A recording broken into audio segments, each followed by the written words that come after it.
Assalamualaikum warahmatullahi wabarakatuh. Selamat pagi semuanya, Bapak Ibu. Selamat pagi. Puji syukur kita panjatkan kehadirat Allah Subhanahu wa Ta'ala yang telah melimpahkan rahmat hidayahnya sehingga kita dapat berkumpul di sini dalam acara Destinasi Budaya Positif. Untuk rangkaian acara yang pertama yaitu pembukaan, yang kedua menyambut Hari Indonesia Raya, dan yang ketiga sambutan, yang keempat puisi, dan yang kelima penutup. Untuk yang pembukaan yaitu membuka acara pada pagi ini, kita mulai dengan membaca basmalah bersama-sama. Bismillahirrahmanirrahim. Untuk acara yang kedua yaitu menyanyikan lagu Indonesia Raya. Jadi mohon lebih silakan kepada Bu Erwin.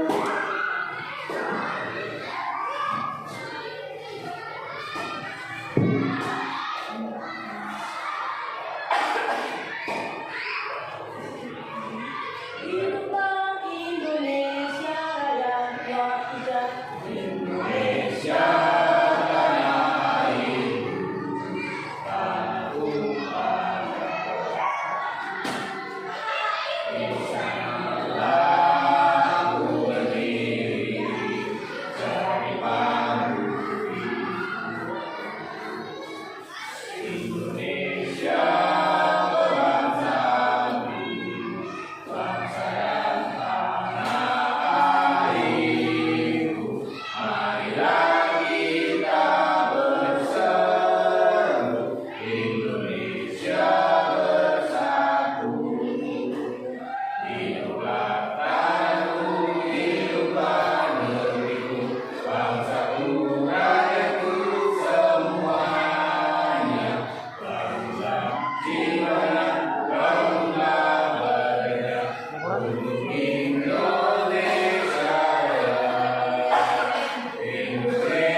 Hadirin dimohon duduk.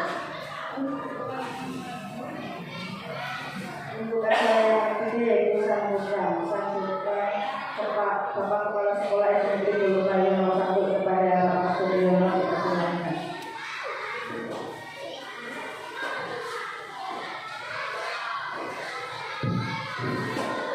Bismillahirrahmanirrahim. Assalamualaikum warahmatullahi wabarakatuh. Alhamdulillah walhamdulillah walhamdulillah. Pertama-tama marilah kita memanjatkan rasa puji syukur kepada Allah Ta'ala yang telah memberikan kesehatan kepada kita sekalian sehingga pada kesempatan pagi hari ini kita dapat melaksanakan seminar tentang destinasi budaya positif. Selamat kepada Pak Taufik yang telah mengikuti CGP A9 Kabupaten Cilacap telah sampai pada tahapan seminar. Kami mohon untuk teman-teman yang lain seperti Bu Bu Evi, Bu Tini dan lain sebagainya, Pak Ujo, Pak Bayu, kemudian nanti menyusul seperti Pak Taufik agar menuju ke arah yang baik, yang positif, yang baik. Acara ini mudah-mudahan menular ke yang baik. Sekian, terima kasih. Wassalamualaikum warahmatullahi wabarakatuh.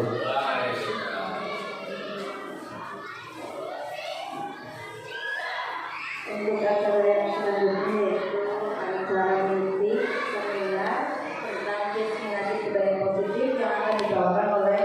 Bapak Muhammad Taufik kepada Bapak Taufik dipersilakan.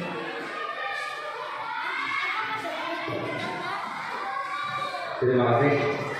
Assalamualaikum warahmatullahi wabarakatuh. Alhamdulillahirrahmanirrahim. Kita bisa berdiri lagi dalam diseminasi budaya positif yang merupakan beberapa kepala sekolah di seluruh Ayam 1, kemudian ada lagi teman-teman dari Bayangkara 1. Pada hari ini kita akan belajar bersama terkait dengan diseminasi budaya positif. Langsung saja nih Bapak Ibu. Perkenalkan, saya Muhammad Taufik, saya angkatan 9 dengan dibimbing oleh Bapak fasilitator, yaitu Bapak Nasor, kemudian dipandu oleh Ibu Yunita Sumutari sebagai pengajar praktik. Konsep utama modul budaya positif. Jadi hari ini kita akan belajar perubahan paradigma belajar, kemudian disiplin positif, kebutuhan dasar manusia, motivasi, perilaku manusia, posisi kontrol, restitusi, dan keyakinan kelas. Menurut Ki Hajar Dewantara atau KHD bahwa tujuan pendidikan yaitu menuntun segala kodrat yang ada pada anak-anak agar mereka dapat mencapai keselamatan dan kebahagiaan yang setinggi-tingginya, baik sebagai manusia maupun sebagai anggota masyarakat. Oleh sebab itu, pendidik itu hanya dapat menuntun tumbuh atau hidupnya kekuatan kodrat yang ada pada anak-anak agar dapat memperbaiki lakunya, bukan dasarnya, hidup dan tumbuhnya kekuatan kodrat anak. Budaya positif di sekolah yaitu nilai-nilai dan kebiasaan-kebiasaan di sekolah yang berpihak pada peserta didik agar mereka dapat berkembang menjadi pribadi yang kritis, penuh hormat dan bertanggung jawab. Perubahan paradigma untuk membangun budaya yang positif, sekolah perlu menyediakan lingkungan yang positif, aman dan nyaman agar murid mampu berpikir, bertindak, dan mencipta dengan merdeka, mandiri dan bertanggung jawab. Lazimnya disiplin dikaitkan dengan kontrol. Dalam hal ini kontrol guru dalam menghadapi murid. Coba kita mempraktikkan ya. Jadi mempraktikkan kegiatan cobalah buka. Anda adalah A. Tugas Anda adalah mengepalkan salah satu tangan Anda.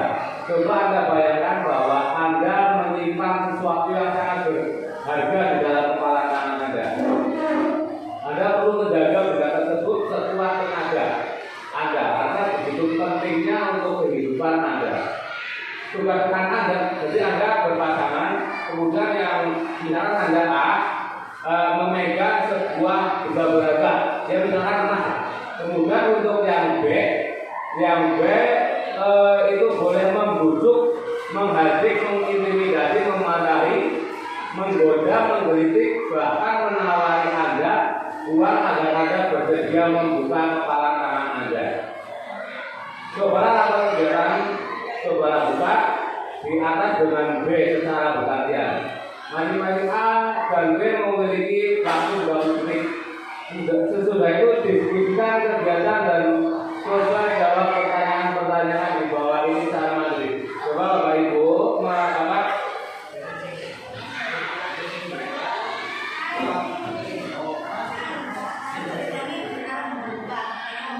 ya yang berpasangan dari A yang mempunyai genggaman sebuah emas atau apapun, kemudian yang B menggoda.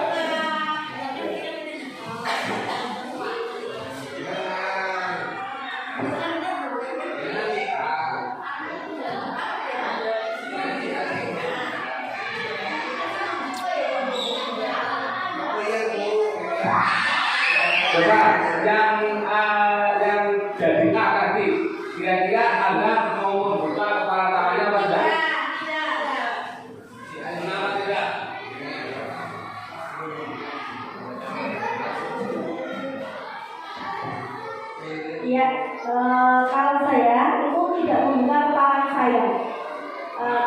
saya tidak membuka kepala saya? Alasannya karena ini ada barang berharga punya saya. Jadi saya akan jaga, ibarat kata anak saya sendiri ya. Saya akan jaga sebagaimanapun caranya orang akan membuka atau merebut anak saya tidak bakal memberikan barang berharga tersebut seperti itu. Terima kasih. Terima kasih kepada Bu Etri yang telah memberikan tanggapannya bahwa Bu Etri akan tetap menjaga barang berharga itu, apapun dengan kejutan, keraguan atau apapun dia akan tetap menjaga karena itu adalah sesuatu yang wajib dijaga begitu. Ya, terima kasih kepada Bu Etri. Kemudian dalam kegiatan ini sesungguhnya siapa yang memegang kendali atau kontrol untuk membuka atau menutup kepalang tangan? Siapa? Kita sendiri ya yang memegang kontrol atas kepalang tangan kita. Maka kita membuka atau menutup kepalang tangan kita. Itu bergantung pada diri kita masing-masing sesuai dengan kebutuhan dasar kita saat itu. Perubahan paradigma teori kontrol, ilusi kontrol. Ilusi bahwa guru mengontrol murid. Ilusi bahwa kritik dan membuat orang merasa bersalah dapat menguatkan karakter. Kemudian ilusi bahwa semua penguatan positif, efektif dan bermanfaat. Kemudian ilusi bahwa orang dewasa memiliki hak untuk memaksa. Dalam perubahan paradigma stimulus respon teori kontrol, siapa sesungguhnya yang memiliki kontrol? Dalam stimulus respon, kita mencoba mengubah orang agar berpandangan sama dengan kita. Tapi dengan teori kontrol, kita itu berusaha memahami pandangan orang lain tentang kita. Kemudian untuk perilaku buruk dilihat sebagai suatu hal. Jadi perilaku buruk kita dilihat sebagai suatu hal. Tapi dalam teori kontrol kita bukan melihat salah, tapi semua perilaku pasti memiliki tujuan. Anak berbuat buruk, berbuat baik itu pasti mempunyai tujuan. Iya.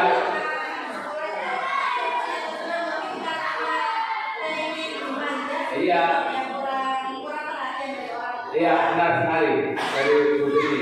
Kemudian menurut orang lain bisa mengontrol saya, tetapi dalam teori kontrol hanya Anda yang bisa mengontrol diri Anda. Saya bisa mengontrol orang lain, Anda tidak bisa mengontrol orang lain. Kemudian dalam stimulus pemaksaan ada pada saat bukan gagal, tetapi dalam teori kontrol kita menggunakan kolaborasi dan konsensus untuk menciptakan pilihan-pilihan baru. Kemudian model berpikir menang dalam teori kontrol, model berpikir menang-menang. Apa makna disiplin? Disiplin berasal dari bahasa Latin disciplina yang artinya belajar.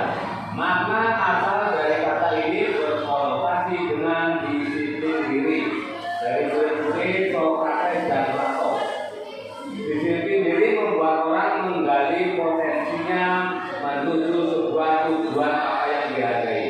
Namun dalam budaya kita, makna kata disiplin telah berubah menjadi sesuatu yang dilakukan seseorang pada orang lain untuk mendapatkan kepuasan. Kesederhanaan umum adalah menghubungkan kata disiplin dengan ketidaknyamanan, bukan dengan apa yang kita hargai atau pencapaian suatu tujuan mulia.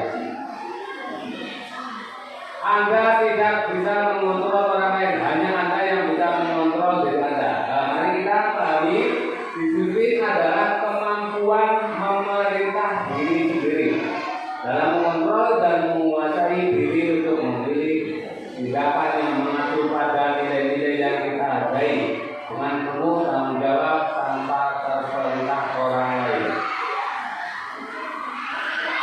Maksud dari nilai-nilai yang kita hargai adalah nilai-nilai kebajikan, sifat-sifat positif manusia yang merupakan tujuan mulia yang ingin dicapai setiap individu.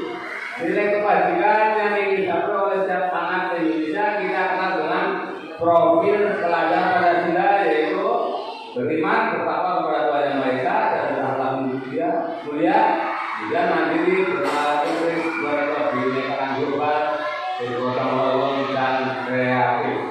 Itu adalah kebijakan yang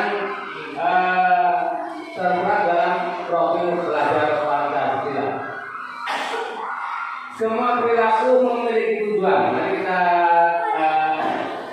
pahami bersama teori motivasi perilaku manusia.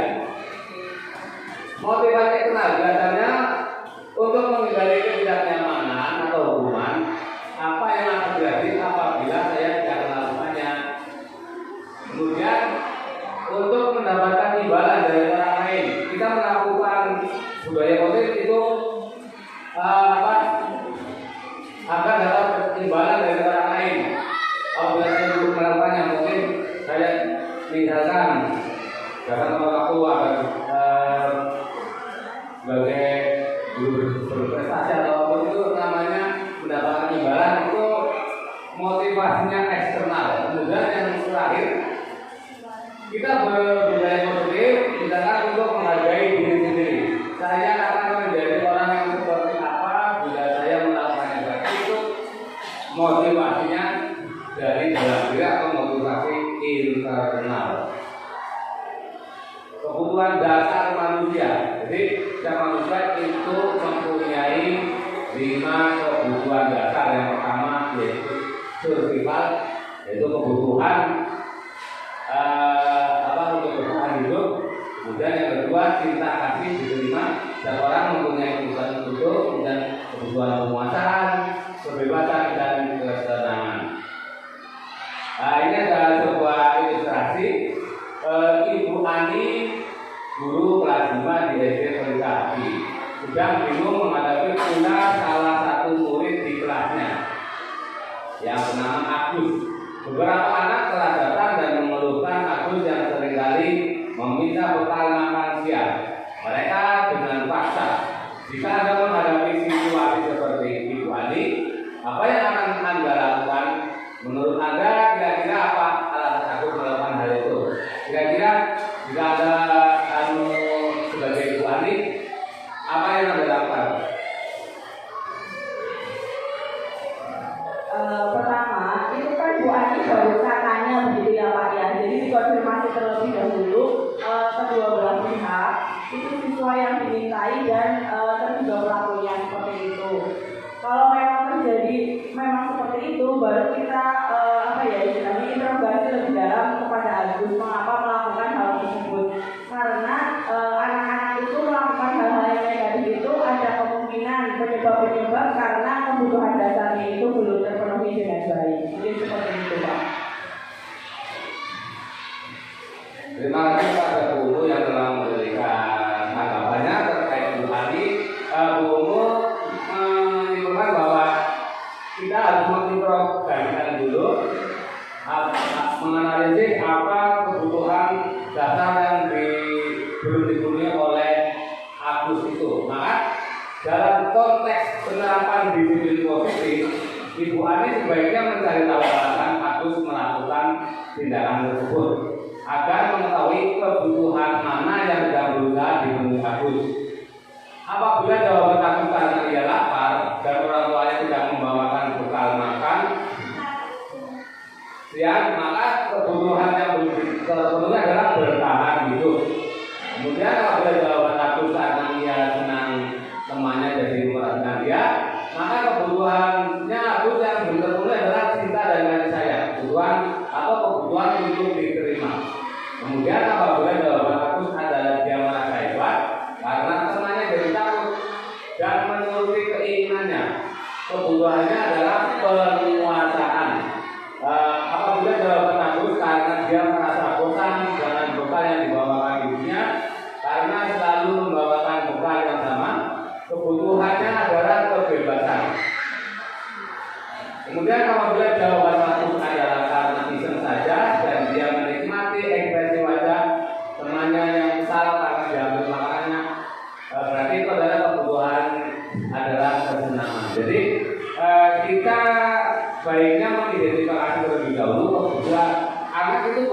sesuatu berubah baik atau buruk pasti ada tujuannya. Jadi kita identifikasi dulu kira-kira kebutuhan apa yang belum terpenuhi oleh anak kita itu, kebutuhan untuk berhidup atau kurang saya sebagai penguasa atau pengakuan, dan butuh kebebasan ataupun untuk kesenangan. Jadi setiap anak berbuat sesuatu itu pasti ada tujuan dan ada kebutuhan yang berbeda. 5 posisi kontrol guru. Guru itu di dalam mendidik itu ada 5 posisi kontrol. Yang pertama itu penghukum, pembuat merasa bersalah, teman, pemantau, atau manajer. Di dalam 5 posisi kontrol, yang pertama adalah identitas gagal, kemudian identitas berhasil, kemudian yang ketiga adalah identitas berhasil. Jadi jika sebagai penghukum biasanya guru itu bilangnya seperti ini, menghadik atau menuntut, menyakiti. Kemudian kalau posisi kontrol kita sebagai pembuat merasa bersalah, yang guru usahakan itu adalah berceramah dan mengatakan seharusnya ibu kecewa. Tetapi apabila guru sebagai posisi kontrol teman, guru itu akan membuat alasan-alasan untuk muridnya. Ayolah lakukan demi ibu. Masa kamu tidak mau? Ingat, tidak, ibu pernah bantu. Jadi itu bahasa-bahasa atau kalimat-kalimat seorang guru dalam posisi kontrolnya. Kemudian untuk seorang guru sebagai pemantau, biasanya dalam mendidik anak, untuk anak-anak yang kurang kebutuhan terpenuhi, biasanya menggunakan kalimat-kalimat apa peraturannya, kemudian menyesuaikan diri bila diawasi. Kemudian murid meletakkan guru peraturan dan hukum di dunia berkualitas. Kemudian jika guru memutuskan diri dalam posisi kontrol diri manajer atau menghargai diri, guru itu akan mengajukan pertanyaan apa yang kita yakini, apa yang bisa kau kerjakan untuk memperbaiki masalah ini, kemudian untuk menguatkan pribadi. Jadi posisi anak yang salah itu biasanya kita kuatkan dengan jangan merasa terlalu bersalah banget. Jadi anak itu masih bisa diperbaiki. Kalau kita baru pemantau, biasanya guru itu seperti ini. Kamu sudah mengerjakan PR, konsekuensinya apa? Bisa nilainya buruk atau seperti buruk, tidak naik kelas, itu di posisi pemantau ini. Kemudian kalau penghukum kan memberi hukuman langsung. Kemudian kalau posisi manajer itu bagaimana kita merubah sikap anak, apa yang kalian yakini dengan ketika kamu tidak mengerjakan PR, bagaimana? Bagaimana kan kita harus mengerjakan PR. Kemudian perilaku perubahan apa yang bisa kalian lakukan untuk merubah sikap yang buruk itu. Kemudian pertanyaan-pertanyaan. Coba kita siapa yang mengatakan, coba ketika guru itu mengatakan saya kecewa sekali dengan kamu, berarti itu posisi kontrolnya sebagai apa? Sebagai pembuat orang merasa bersalah. Kemudian jika guru kamu tidak pernah benar melakukannya, berarti posisi kontrolnya guru sebagai penghukum. Kemudian ayolah lakukan demi ibu bapak, berarti ibu sebagai teman, ya. Apakah kamu mau mendapatkan stiker di hari ini? Itu pemantau. Kemudian bagaimana kamu bisa menyelesaikan masalah ini? Manajer. Kamu selalu yang paling terakhir itu. Jadi untuk bapak ibu guru, diharapkan itu mampu sampai di posisi kontrol manajer.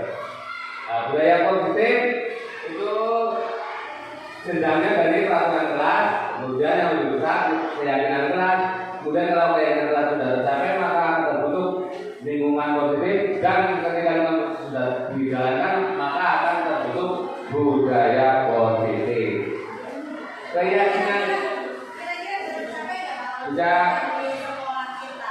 bisa tercapai ketika kita mampu berkolaborasi dan menyatukan satu visi tujuan, maka kita bisa melakukannya seperti itu. Ya, saling mendukung. Kemudian keyakinan kelas. Keyakinan kelas adalah nilai-nilai kebajikan atau prinsip-prinsip universal yang disepakati bersama secara universal, lepas dari latar belakang, suku, negara, bahasa maupun agama. Menurut Gossel 1998, suatu keyakinan akan lebih memotivasi seseorang dari dalam intrinsik. Seseorang akan lebih bersemangat untuk menjalankan keyakinannya daripada hanya sekedar mengikuti serangkaian peraturan. Jadi ketika kita mau melakukan sesuatu yang baik, kita harus mempunyai keyakinan dalam diri sendiri bahwa itu memang baik. Maka anak akan memotivasi seseorang dari dalam diri. Seseorang akan lebih bersemangat untuk menjalankan keyakinannya. Pembentukan keyakinan kelas. Keyakinan kelas bersifat abstrak daripada peraturan yang memiliki. Keyakinan kelas berupa pernyataan-pernyataan yang universal. Kemudian pernyataan keyakinan kelas senantiasa dibuat dalam bentuk positif. Keyakinan kelas hendaknya tidak terlalu banyak sehingga mudah diingat dan dipahami. Semua warga kelas sebaiknya ikut berkontribusi dalam membuat kegiatan kelas lewat surat dapat bersedia meninjau kembali keyakinan kelas dari waktu ke waktu. Peraturan di sekolah misalnya selalu kembalikan buku tepatnya, maka keyakinan kelasnya, keyakinan kebajikannya juga adalah tanggung jawab. Kemudian dilarang mengganggu orang lain, berarti keyakinan kelasnya menghormati orang lain dan diri sendiri. Kemudian hadir sekolah 15 menit sebelum pembelajaran, berarti menghormati orang lain, komitmen pada tujuan. Kemudian dilarang melakukan kekerasan. Keyakinan kelasnya adalah keselamatan, menghormati orang lain. Kemudian peraturan dilarang menggunakan narkoba. Maka keyakinan kelas adalah kesehatan. Bergantian atau menyembunyikan, keyakinan kelasnya adalah menghormati orang lain. Kemudian peraturan gunakan masker. Keyakinan kelasnya adalah demi kesehatan. Jangan berlari di kelas atau koridor karena untuk keselamatan dan keamanan. Ini adalah keyakinan kelas 6 yang kemarin kita buat bersama. Kita diskusikan mau seperti apa kelas bisa. Kemudian terbentuk sebuah kelas itu berdoa sebelum dan sesudah kegiatan pembelajaran. Kemudian datang ke sekolah tepat waktu. Kemudian bersikap sopan dan santun kepada guru, teman dan orang lain. Kemudian menjaga kebersihan dan kerapian kelas. Kemudian saling menghargai dan menghormati guru, teman dan orang lain. Segitiga restitusi yaitu proses menciptakan kondisi bagi murid untuk memperbaiki kesalahan mereka sehingga mereka bisa kembali pada kelompok mereka dengan karakter yang lebih kuat. Melalui restitusi, guru dapat membantu murid menjadi lebih memiliki tujuan, disiplin positif, serta memulihkan dirinya setelah berbuat salah. Kemudian membantu murid untuk jujur pada diri sendiri dan mengevaluasi dampak dari kesalahan yang dilakukan. Kemudian memberikan penawaran bukan paksaan. Dalam segitiga diskusi, yang pertama kita lakukan adalah menstabilkan identitas. Kemudian validasi dengan salah, dan yang ketiga adalah menanyakan keyakinan. Kamu tentu punya alasan mengapa melakukan itu. Adakah cara yang lebih efektif untuk mendapatkan apa yang kamu butuhkan? Kemudian setiap orang pasti pernah melakukan kesalahan. Kamu bukan salah satunya yang pernah melakukan ini. Kemudian untuk yang menanyakan keyakinan, nilai-nilai apa yang pernah kita sepakati. Kemudian kamu ingin menjadi orang yang seperti apa? Tahapan segitiga restitusi itu satu, menstabilkan identitas, yaitu berbuat salah itu tidak apa-apa. Tidak ada manusia yang sempurna. Saya juga pernah melakukan kesalahan seperti itu. Kita bisa menyelesaikan ini. Bapak Ibu tidak tertarik mencari siapa yang salah, tapi Bapak Ibu ingin mencari solusi dari permasalahan ini. Kamu berhak merasa bersedih. Kapan resolusi yang pertama adalah menstabilkan identitas. Kemudian tahapan resolusi yang kedua adalah validasi tindakan yang salah. Padahal kamu bisa melakukan yang lebih buruk dari ini ya. Kamu pasti punya alasan mengapa melakukan hal itu. Kamu patut bangga pada dirimu sendiri karena kamu telah melindungi sesuatu yang paling penting buatmu. Kemudian tahapan ketiga resolusi yang ketiga adalah menanyakan keyakinan. Apa yang kita percaya sebagai kelas atau keluarga? Apa nilai-nilai umum yang kita telah sepakati? Kemudian apa bayangan kita tentang kelas yang ideal? Kamu mau jadi orang yang seperti apa? Nah, ini adalah contoh perlakuan siswa yang makan ada pelajaran. Kita lakukan kegiatan di resolusi. Yang pertama saya melakukan dengan setiap orang karena berbuat salah, tapi kita harus memperbaikinya seperti itu. Ya, terima kasih paparan saya. Mungkin ada pertanyaan atau tambahan dari Bapak Ibu semua. Cukup? Kalau cukup berarti saya akhiri. Bila itu saja. Assalamualaikum warahmatullahi wabarakatuh.